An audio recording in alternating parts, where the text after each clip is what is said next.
언젠가 영상을 하나 봤습니다. 영상을 보니까 어떤 꼬마의 손을 잡고 걸어가는 것이었어요. 어른을 보니까 뭔가 즐거운 모습인데 그런데 이상하게 아이는 뭔가 불안해하는 모습으로 걸어가고 있는 거예요. 아저씨의 손을 잡고 아빠같이 생긴 누군가의 손을 잡고 걸어가고 있는데 아무래도 이상한 거예요. 차를 운전하면서 보니까. 그런데 아이의 입을 보니까 그러더래요. 도와주세요 하면서 입모양을 내더래요. 그래서 얼른 차를 세우고 그 어른한테 이 아이 아냐고 그랬더니 내 아이인데 내 아는 사람이라서 데려다 주는 거라고. 아이에게 물으니까 자기는 모른다고. 그래서 아이를 구해내고 그 사람은 신고해서 잡혀가는 그런 영상을 본 적이 있어요. 참 우리 주위에는 여전히 어린 아이들을 대상으로 많은 그런 범죄들이 일어나고 있는 것을 보게 됩니다. 저는 오늘 찬송을 부르면서 이런 가사를 보았습니다. 주님의 손을 잡고 천국으로 가는 이야기죠.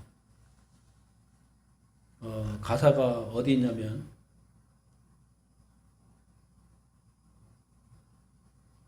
그런 가사가 있었는데 어디 있었죠? 손잡고 천국 올라가겠네.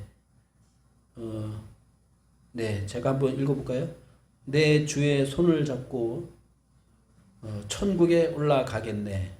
괴로우나 즐거우나 예수가 거느리시네. 주날 항상 돌보시고 날 친히 거느리시네. 주날 항상 돌보시고 친히 거느리시네. 네, 주의 손잡고 천국 가는 성도의 모습을 이렇게 가사에서 표현하고 있습니다. 여러분은 누구의 손을 잡고 인생을 살고 계십니까?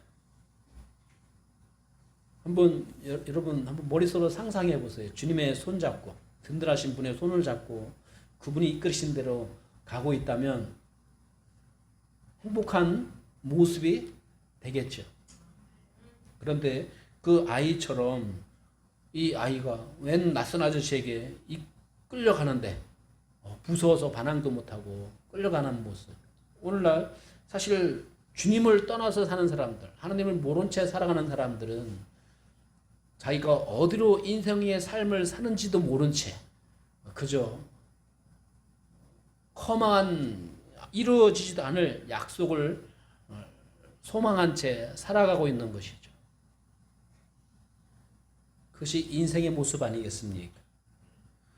오늘은 마태복음 11장 1절에서 19절 말씀을 통해서 침례 요한이라는 사람과 또 침례 요한이 예수님께 질문을 던지면서 예수님께서 대답하시는 그 응답을 통해서 우리가 함께 하나님의 귀한 진리의 말씀을 깨닫기 원합니다. 먼저 침례 요한을 좀 볼까요? 침례 요한이 이런 질문을 던집니다. 침례 요한이 지금 감옥에 갇혀 있었는데 예수님의 사역을 예수님께서 하시는 일을 듣고 나서는 제자들을 이 침례 요한에게도 제자가 있었는데 제자들을 예수님께 보내었어요. 그러면서 던진 질문이 무엇이냐면 선생님이 구약 성경에서 약속하신 또한 선지자들을 통해서 약속했던 바로 그분이옵니까? 아니면 우리가 다른 분을 또 다른 메시아를 기다려야 되겠습니까? 라고 질문을 던진 것이죠. 자, 이런 질문이 오늘 말씀에 아주 중요한 이제 전개되는 아주 중요한 주제인데, 자, 침례 요한을 한번 그러면 먼저 생각해 볼까요? 침례 요한은 누굽니까? 침례 요한은 예수님께서 오신 이 길, 바로 메시아의 길을 준비하는 자로 보냄을 받은 자입니다. 세상에 예수님께서 오셔서 사역을 하실 그 토대를 준비하기 위해서 오신 분이다 이 말씀이죠. 침례 요한은 제사장 가문인 사가랴와 엘리사벳의 가정에서 태어났습니다. 그리고 이 그러니까 엘리야가 아니라 이 침례 요한의 어머니 엘리사벳은 바로 예수님의 육신의 모친 마리아와 친척 관계이죠. 근데 침례 요한이 또한 출생하기 전에 기이한 여러 가지 현상들이 있었는데 천사 가브리엘이 와서는 바로 그의 이름을 요한이라고 부르겠다 하면서 아이가 태어날 것이며 또한 주의 길을 예비할 자임을 증거하기도 하였습니다. 그리고 침례 요한은 때가 되자 이제 그는 하나님께서 계획하셨던 대로 그는 광야에 나가서 주님께서 다시 오시는 그 길을, 그러니까 주님께서 오시는 그 길을 준비하고 있는 그의 사역을 우리는 성경에서 읽게 됩니다. 요한은 마가복음 1장 6절 말씀 보면 요한은 낙타 털옷을 입고 허리에 가죽띠를 띠고 메뚜기와 들꿀을 먹더라. 그러면서 침례 요한은 사람들에게 회개의 메시지를 선포하고 있습니다. 예수님이 물어보시죠. 사람들에게. 나중에 좀 보겠지만은 너희들이 광야에 왜 나갔느냐? 그러면서 물어보신 적이 있어요. 누구를 만나러 나갔느냐? 침례 요한이 누구냐? 이런 말씀하셨었는데 어쨌든 광야에서 회개의 메시지를 선포하였습니다. 그래서 마태복음 3장 10절 말씀 보면 이제 또한 도끼가 나무들의 뿌리에 놓였으니 그러므로 좋은 열매를 맺지 아니하는 나무마다 찢겨 불 속에 던져지느니라 하면서 침례하는 강한 말씀을 선포하면서 회개하고 하나님께 돌아오라 라는 메시지를 선포하였어요. 여러분 우리가 구약 성경을 읽어보면은 구약 성경에 이 선지자들을 통해서 주신 메시지는 한마디로 표현하면 이스라엘 백성들로 하여금 회개하고 하나님께 돌아오라 이런 메시지였어요. 이 마지막 선지자라고 할 수 있죠. 이 침례 요한도 사람들에게 회개하고 돌아오라는 것입니다. 그러면서 회개에 합당한 열매를 맺으라 하면서 침례를 받도록 하는 것이죠. 사도의 이사야서 40장 3절 말씀 보면 침례 요한에 대한 이사야 선지자의 예언이 나옵니다. 광야에서 외치는 자의 소리가 있어 이르기를 너희는 주의 길을 예비하라. 사막에서 우리 하나님을 위해 큰 길을 곧게 만들라. 이렇게 선포하고 있습니다. 이사야 예언의 침례 요한에 대한 그 예언의 말씀이 있고 나서 그 이후에 300년이 지나자 말라기 선지자가 또한 주의 길을 예비할 자에 대해서 예언하고 있습니다. 말라기서 3장 1절 말씀 보면 만군의 주가 말하노라. 보라 내가 내 사자를 보내리니 그가 내 앞에서 길을 예비할 것이요 또 너희가 구하는 주가 갑자기 자신의 성전에 임하리니 곧 너희가 기뻐하는 언약의 사자라. 보라 그가 임하리로다 하면서 말라기 선지자도 바로 침례 요한에 대한 예언을 하였습니다. 그리고 400년이 지나자 그 땅에 바로 침례 요한이 탄생하였던 것이죠. 침례 요한은 자신을 가리켜서 이렇게 고백합니다. 요한복음 1장 23절 말씀하면 나는 대언자 이사야가 말한 것 같이 주의 길을 곧게 하라고 하고 광야에서 외치는 자의 소리로다 하면서 자신을 소개하기도 하였습니다. 그리고 그 침례 요한은 예수님을 가리켜서 뭐라고 선포합니까? 보라 세상 죄를 지고 가는 하나님의 어린 양이로다 하면서 그는 바로 예수님을 세상에 전하기 위해서 오신 자임을 그 사역을 충실히 감당하였던 자인 것을 보게 됩니다. 예수님께서 침례 요한에게 와서 침례를 받으시죠. 자, 그것을 통해서 침례 요한은 예수님이 누구이심을 세상에 증거합니까? 하나님의 아들이심을 증거하였어요. 자, 이처럼 침례 요한은 이미 예언되어졌고 메시아기를 곧게 하기 위해서 그의 사역을 그는 충실하게 다 감당하였어요. 그래서 침례 요한은 뭐라고 얘기합니까? 나는 쇠해야 되겠고 그분은 메시아는 흥해야 되겠다라는 이야기까지 하였던 적이 있죠. 자, 그리고 이제 침례 요한은 옥에 갇혔어요. 그리고 옥에 갇히고 나서 나중에는 그 옥에서 참수형을 당하죠. 죽게 된단 말이에요. 자, 이제 옥에 갇혀 있는데 그런데 이 침례 요한이 자기 제자들을 보내면서 한 질문이 뭐라고요?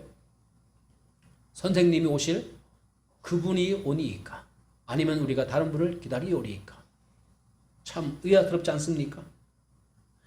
자, 이 침례 요한의 질문에 대해서 예수님이 주시는 그런 응답을 통해서 우리가 귀한 진리의 말씀을 깨닫기 원합니다.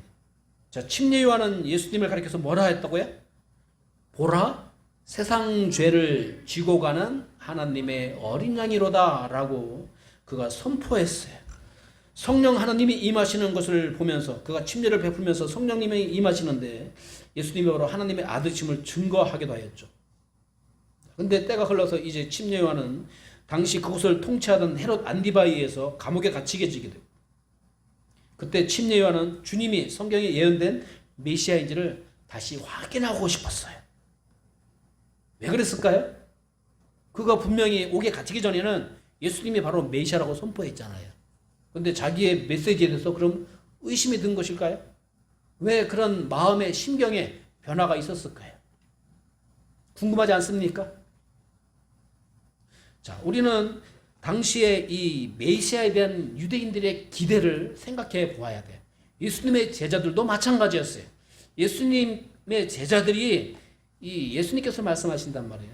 내가 때가 되면 관원들에게 넘겨지게 될 것이고 잡혀서 죽임을 당하게 될 것이고 그러나 3일 만에 살아나겠다라고 제자들에게 말씀하셨음에도 불구하고 예수님이 잡혀가실 때 제자들은 어떻게 했어요?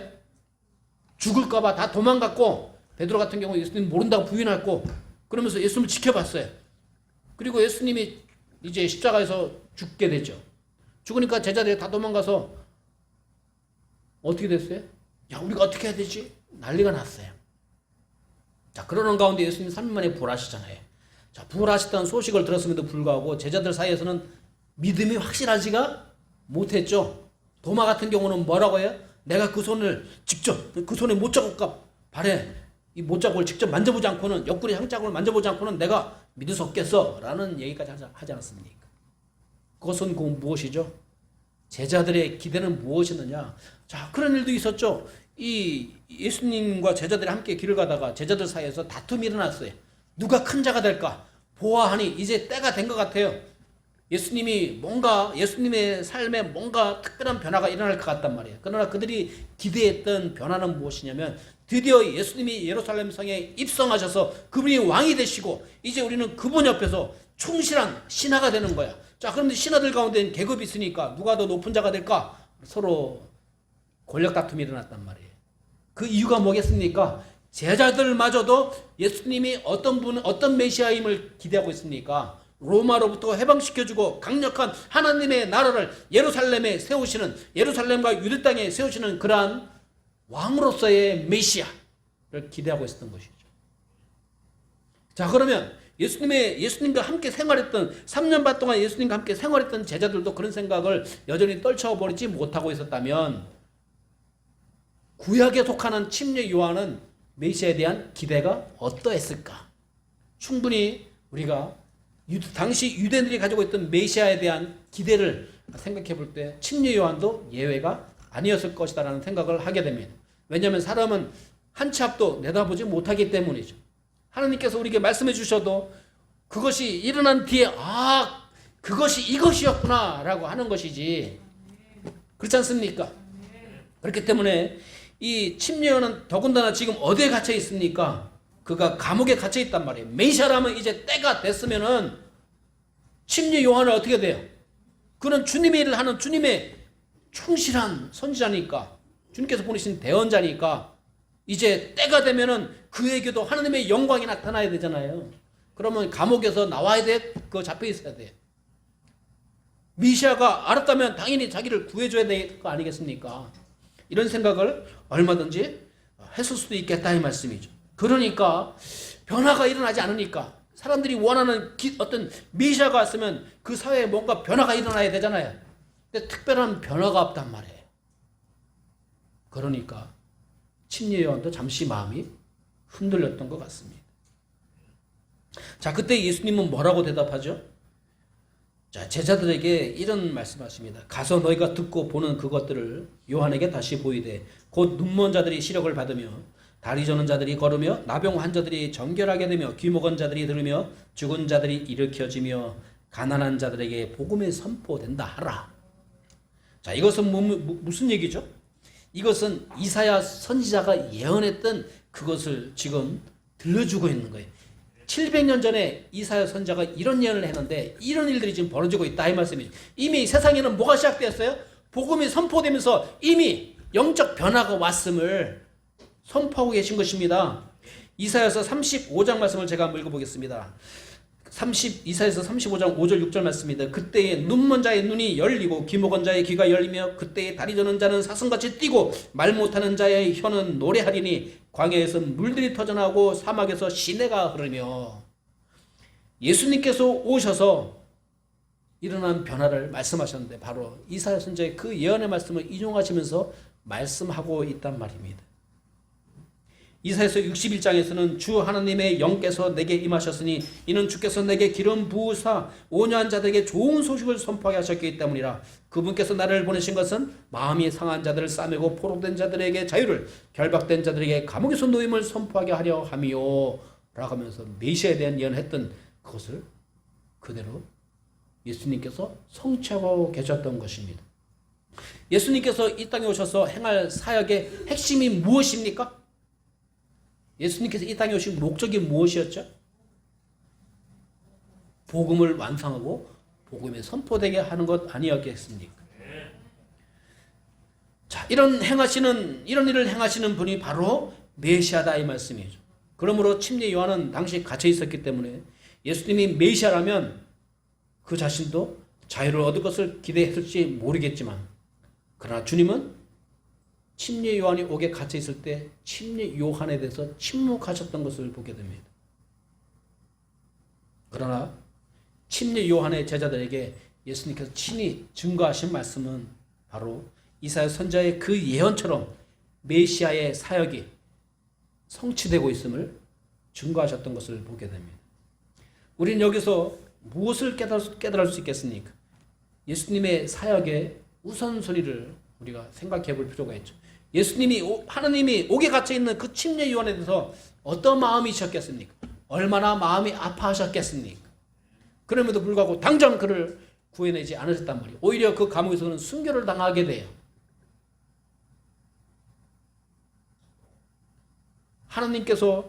예수님께서 이 땅에 오셨는데 이 땅에 오셔서 예수님의 사역의 우선순위가 무엇이었느냐, 이것을 아는 것이 중요하다는 것이죠.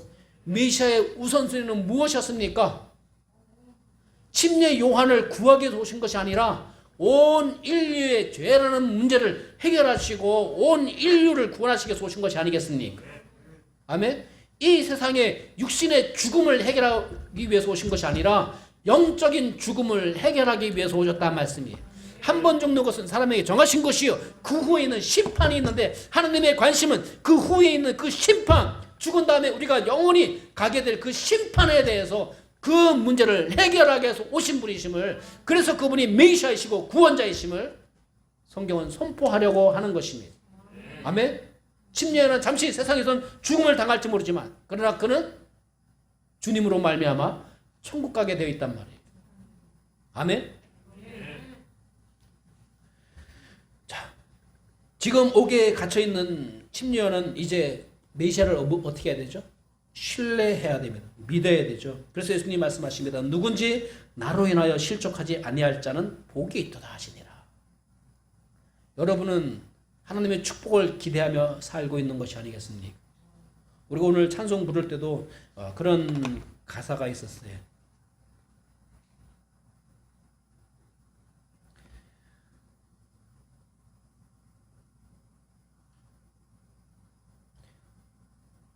이 복 주시옵소서 찬송가 있잖아요. 여러분 기억나십니까?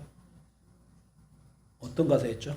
하여튼 뭐 큰 영광 중에 계신 주 나 찬송합니다. 영원히 계신 주 이름 나 찬송합니다. 하면서 주님께서 우리를 복 주시기를 우리가 기대하는 우리 찬양을 우리가 함께 불렀었는데, 우리는 하나님의 축복을 기대하며 살아야 되는 성도입니다. 사람들은 축복을 기도해요. 우리 새해가 되면 사람들이 서로 새해 복 많이 받으세요 하면서 뭐 복주리도 주고 뭐 이런 거 했잖아요. 그죠? 사람들은 다 복 받기를 원합니다. 근데 세상에서 기대하는 복은 실체가 없는 복이란 말이에요. 그럼 뭐가 실체가 있는 복이죠? 믿음의 토대 위에 쉽게 말해서 약속되어진 축복을 우리가 믿음으로 받을 때 그것이 우리에게 복이 되는 거예요. 아시겠습니까? 새해 사람들이 기대하는 복은 누구도 약속하지 않은 복이에요. 세상으로부터 받는 복은 그렇기 때문에 실체가 없어요. 이루어질 수 없는 복이란 말이죠. 그냥 마음만 기대하는 거예요. 언젠가 제가 뉴스를 보니까 젊은 사람들이 포주 마차, 이 사주팔자 보는 마차에 포주 뭐라 그러죠? 포장마차에 들어갔어요. 그러면서 뭐 이 점을 본단 말이에요. 그러면서 그런 얘기를 해요. 뭐 가면 5천 원인가 얼마 내나 봐요. 근데 그 어차피 안 이루어질 거 아는데도 왜 가냐니까 그 사람이 좋은 말 해주면 자기가 일주일 동안 행복하대요. 복 받을 걸 기대하면서. 그러나 그건 뭐예요? 실체가 있어요, 없어요? 가짜죠. 가짜인데도 불구하고 앞에 내가 이럴 복을 받을 거야 라고 일주일 동안 거짓 희망을 가지고 살아도 그래도 기쁨이 있기를 기대하는 얼마나 가련한 인생입니까? 한 치 앞도 내다볼 수 없으니까요. 누군 어떤 영적인 존재를 통해서 자기의 일주일에 아니면 뭐 자기 미래에 대한 뭔가 옳은 좋은 것에 대한 희망을 갖고 살고 싶다 이 말씀이죠. 그러나 여러분은 하나님의 주신 그 약속의 토대 위에서 우리가 주님을 믿음으로써 복을 누리는 자임을 기억하시기 바랍니다. 하나님이 주신 약속의 말씀은 뭐예요? 반드시 이루어질 실체가 있는 약속이란 말이죠. 그렇기 때문에 지금 이 침례 요한에게도 나로 인하여 실족하지 말라. 그래서 복을 누려라. 이런 말씀을 하고 계신 것을 보게 됩니다.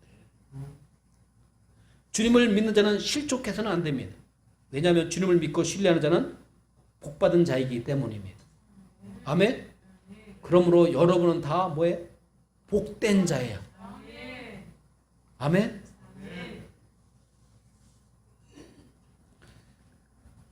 우리가 살다 보면 우리의 환경이 나의 생각과 맞지 않을 수 있습니다. 침례 요한도 그랬기 때문에 흔들리지 않았습니까? 그 위대한 선지자도 말입니다. 그가 태어나서 무슨 일을 할지도 예언되어진 그러한 선지자인데도 불구하고 그 환경 속에서 마음이 흔들렸던 것을 보게 돼요. 그러니 우리도 마찬가지겠죠. 우리가 분명히 약속되어진 복을 누릴 수 있는 자인데도 불구하고 어떤 환경 속에서 내가 기대했던 것과 뭔가 달라질 때 여러분의 마음은 실족함이 찾아올 것이고, 그렇지 않습니까? 여러분, 많은 사람들이 신앙생활을 하는 가운데 하나님 때문에 실족하는 사람들이 있을까요, 없을까요? 있어요. 왜냐하면 자기가 이런 기도했는데 하나님이 자기 기도를 안 들어주시고 자기가 오히려 자기가 기대 안 했던 곳으로 막 끌려간단 말이에요. 막 어려움이 찾아오고, 그러면 하나님 원망하기도 하고, 그렇지 않습니까? 실족하기도 하고, 나 교회 이제 가기 싫어, 나 하나님 없어, 뭐 이렇게 하고 싶단 말이에요. 그러나 기억하십시오. 하나님으로 말미암아 실족하지 아니하는 자는 그 복을 누리는 자입니다. 아멘. 주님을 절대적으로 신뢰하라는 말씀입니다. 자, 예수님은 침례 요한의 사역을 부정하셨나요? 인정하셨나요? 그의 사역을 그대로 인정하셨던 것을 보게 됩니다. 자, 침례 요한의 제자가 주님 응답을 듣고 이제 침례 요한에게 전하기 위해서 떠났습니다. 그러자 예수님께서는 이 침례 요한의 사역에 대해서 제자들에게 또 그곳에 있는 많은 무리들에게 설명하고 있는 것을 보게 돼요. 왜냐하면 그의 사역은 아주 중요한 사역이기 때문이죠. 그의 사역은 누구의 사역으로 이어집니까? 예수님의 메시아의 사역으로 이어지기 때문에 단절이 있어서는 안 되는 거예요. 아멘? 그래서 그가 얼마나 중요한 사역인지를 사람들에게 설명할 필요가 있었던 것이죠. 어찌 보면 군중들은 침례 요한의 그 질문을 듣고 나서 그의 믿음이 흔들린 것이 참 의아했을지도 모르겠습니다. 그것은 아주 중요한 거예요. 그죠? 많은 사람들이 침례 요한을 통해서 사람들이 회개의 침례를 받았단 말이에요. 그렇기 때문에 침례 요한에서 또 사역이 무엇입니까? 주님의 길을 평탄케 하기 위해서, 곧게 하기 위해서 오신 분이잖아요. 근데 쉽게 말해서 문제가 생긴 것이 아니겠습니까? 자, 이때 주님은 침례 요한이 그의 믿음이 흔들리는 갈대와 같지 않고 견고한 그런 분임을 주지시키고자 합니다. 7절 말씀 보면 그들이 떠나며 예수님께서 무리들에게 요한에 대하여 말씀하기 시작하시되 너희가 무엇을 보려고 광야에 나갔느냐? 바람에 흔들리는 갈대냐? 그러나 너희가 무엇을 보려고 나갔느냐? 부드러운 옷을 입은 사람이냐? 보라, 부드러운 옷을 입은 사람은 어디에 있습니까? 당연히 저 왕들의 궁궐에 있지 않겠습니까? 좋은 옷을 입은 사람은. 그러나 너희가 무엇을 보러 나갔느냐? 그러니까 사람들이 대답할 때, 물어보셨을 때 사람들이 대답하겠죠. 그렇게 나갔느냐? 쉽게 말해서 광야에 왜 나갔느냐? 너 갈대 보러 나갔느냐? 그래도 속으로 아니죠. 우리는 침례 요한을 만나러 갔었습니다. 그래. 그러면 너희들 광야에 뭘 보러 나갔느냐? 옷 잘 입은 사람 보러 나갔느냐? 그런 사람 보려면 어디로 가라고요? 궁궐로 가야지. 그럼 침례 요한이 도대체 누구냐 물어보시는 것이죠. 자, 너희가 무엇을 보러 나갔느냐? 그렇지, 대언자 만나러 나갔지. 그 대언자 선지자가 누구냐? 바로 침례 요한이지 않느냐? 그동안 있었던 선지자들보다 더 나은 자가 바로 이 침례 요한이다 라고 예수님이 말씀하고 계신 것이죠. 아멘. 왜? 침례 요한은 하나님의 말씀에 굳게 서서 주의 길을 예비하는 자로 회개의 메시지를 선포하는 그 사역을 감당한 그런 선지자이기 때문입니다. 사람들이 광야에서 만난 침례 요한은 바로 하나님이 보내신 선지자였음을 분명히 말씀하고 있습니다. 그런데 침례 요한이 다른 선지자보다 더 나은 자라고 말씀하시는데 그것이 무엇이냐? 이사야서의 마태복음 11장 10절 말씀 보면 기록된 바 보라 내가 내 사자를 네 얼굴 앞에 보내노니 그가 네 앞에서 네 길을 예비하리라 하신 말씀을 가리키는 자가 곧 이 사람이니라 하면서 바로 이사야 선지자가 예언했던 선지자가 바로 이 사람이야 라고 예수님이 다시 한번 확인시켜 줍니다. 자, 그러면서 마태복음 11장 11절 말씀 보면 이 여자에게서 태어난 자들 중에 침례 요한보다 더 큰 자가 없다 이런 말씀을 하고 있습니다. 도대체 그게 무슨 말씀일까요?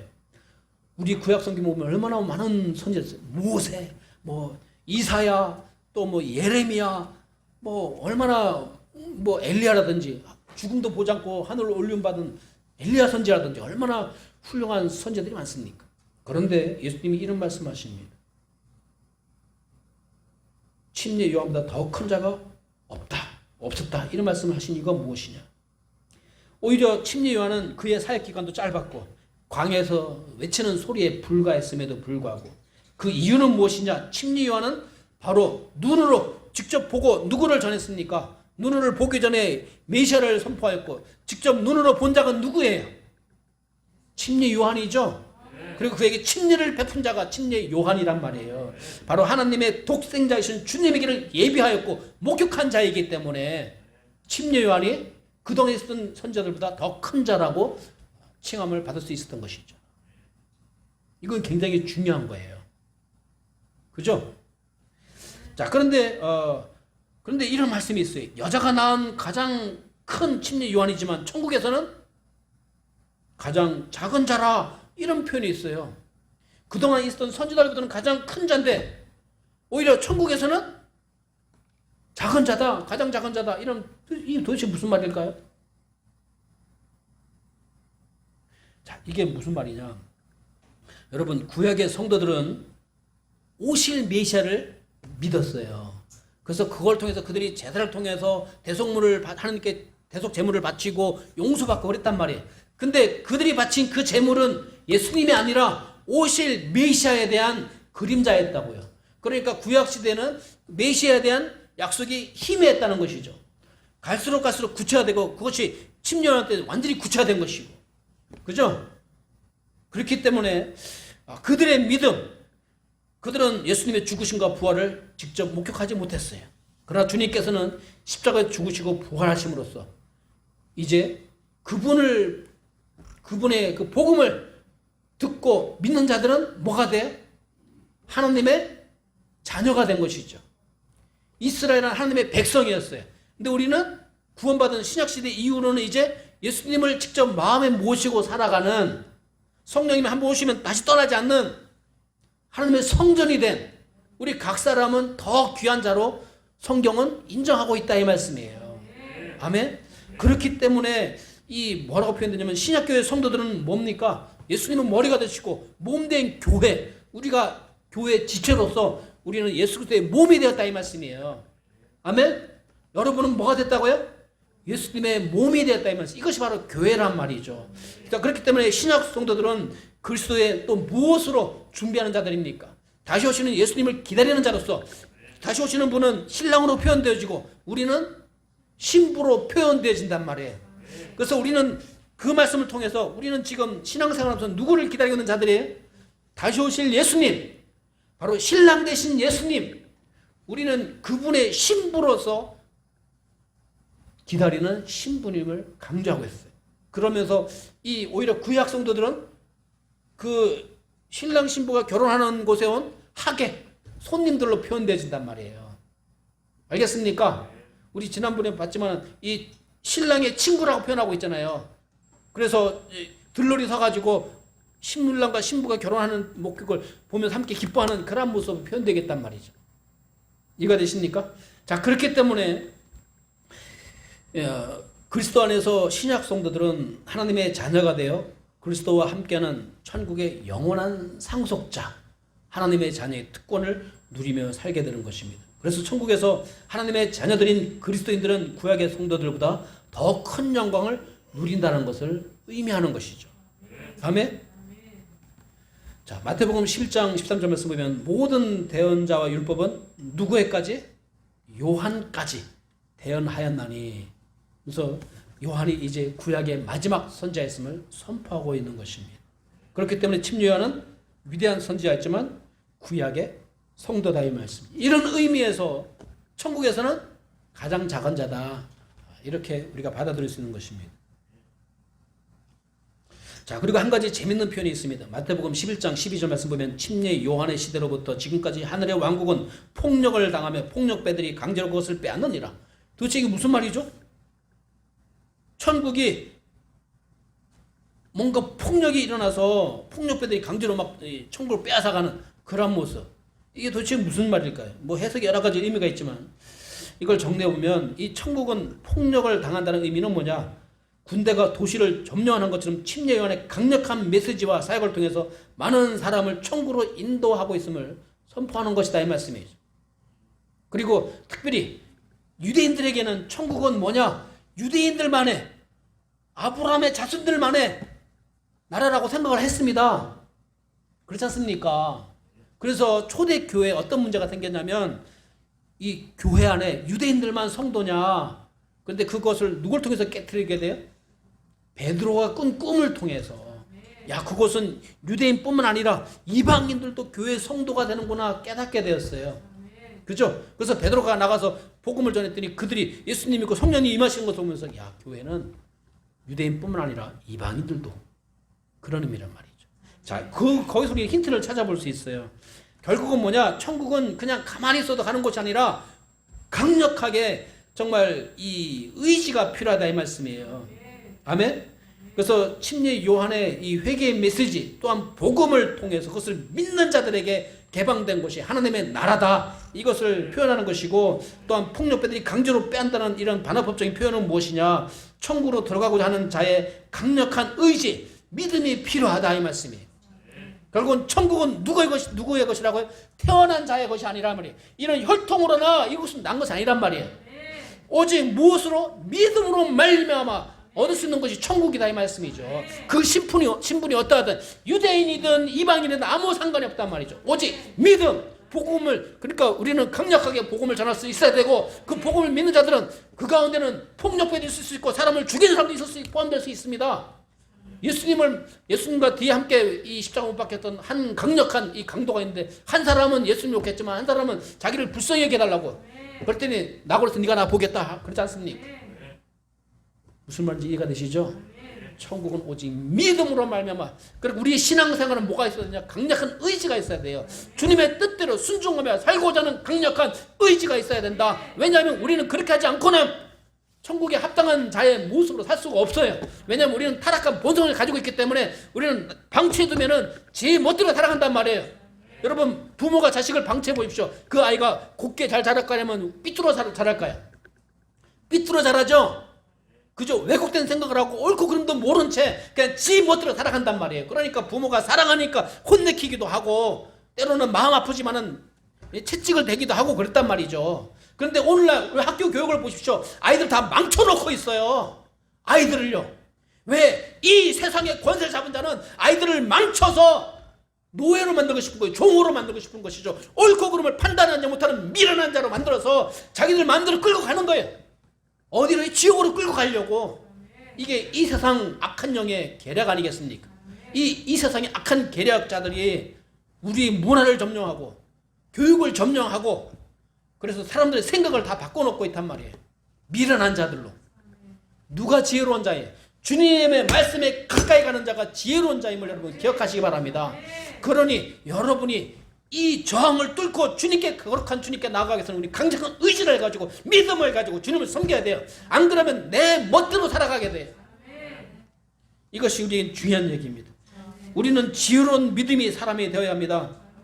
16절 말씀 보면 그러나 내가 이 세대를 어디에 비유할까? 그것은 마치 장터에 앉아 자기 동무들을 부르며 이르기를 우리가 너희를 향해 피를 불어도 너희가 춤추지 아니하였고 우리가 너희를 향해 애곡하여도 너희가 애통하지 아니하였다는 아이들과 같도다.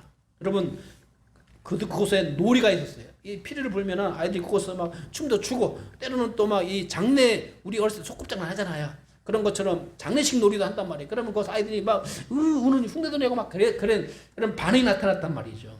자 그런데 이런 말씀이죠. 아이들이 친구를 불러 놀이를 하면서 피리를 불면 뭔가 춤을 추고 애곡하며 뭐 이런 반응이 나타나야 되는데 아무런 반응이 없다 이 말씀이죠. 그러면서 예수님이 이런 말씀하십니다. 요한이 와서 먹지도 아니하고 마시지도 아니하며 그들이 말하기를 마귀 들렸다. 유대인들이 그랬단 말이에요. 당시 유대계에 속한 유대인들이 침례 요한의 사역을 인정하지 않은 것이죠.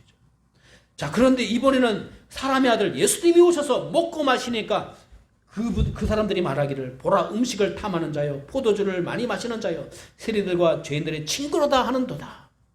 그들은 예수님의 사역마저도 인정하지 않죠. 그러나 예수님 말씀하십니다. 지혜는 자기 자녀들로 말미암아 의롭게 되느니라. 이 무슨 말씀이냐? 결국은 결과물을 통해서 예수님의 영향을 받은 결과물을 통해서 마지막 때가 되면 무엇이 정말 지혜로웠는가 알게 될 것이다. 아멘. 주님이 오셔서 하나님 나라를 선포하셨을 때 사람들은 주님 앞에서 뭐 해야 돼? 기뻐해야 되죠. 메시아가 오셔서 하나님의 나라의 복음의 비밀을 선포하면은 그것을 듣고 회개하고 돌아서 기뻐해야 되죠. 그런 반응이 나타나지 않겠습니까? 그러나 사람들은 어떻게 했어요? 반응이 나타나잖아요. 주님이 죄인들과 같이 먹고 포도주를 마시자 죄인들의 친구라면서 조롱하고 있어요. 모욕하고 있습니다. 침례 요한이 회개의 메시지를 선포했을 때 사람들은 자기 죄를 자복하고 통곡해야 했습니다. 일부는 그랬지만 일부는 오히려 조롱하였어요. 그들은 침례 요한과 예수님을 모두 믿지 않았으며 아무런 반응도 하지 않았단 말이에요. 반응. 여기서 우리가 관심을 가져야 될 것은 반응이라는 단어예요. 여러분, responsibility라는 영어 단어가 있어요. 이게 두 글자가 합해진 거예요. respond하고 ability하고. respond는 뜻이 뭐냐? 반응하다예요. ability는 능력이에요. 반응할 수 있는 능력, 이것이 뭐라고요? 책임이다 이 말씀입니다.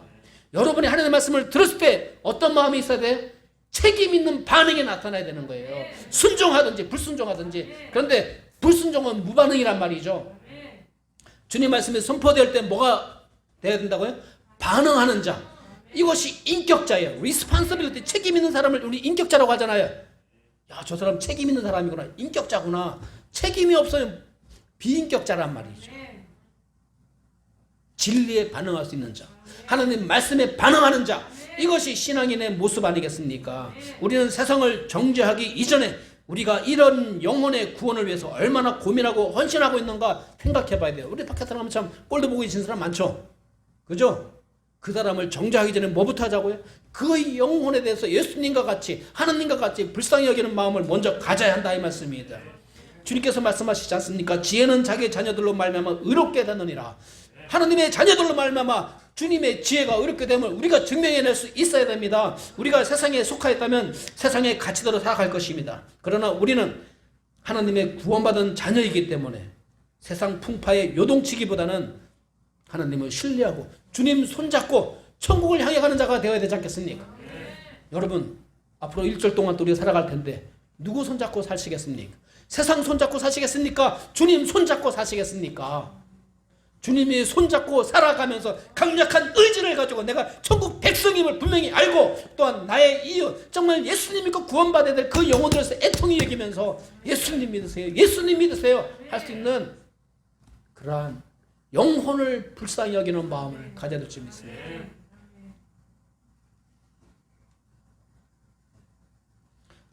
천국에 속한 자로서 세상의 가치를 미련하는 것으로 여기고 하나님의 말씀에 따라 반응하는 성숙한 성도의 삶이 되기를 간절히 소망합니다.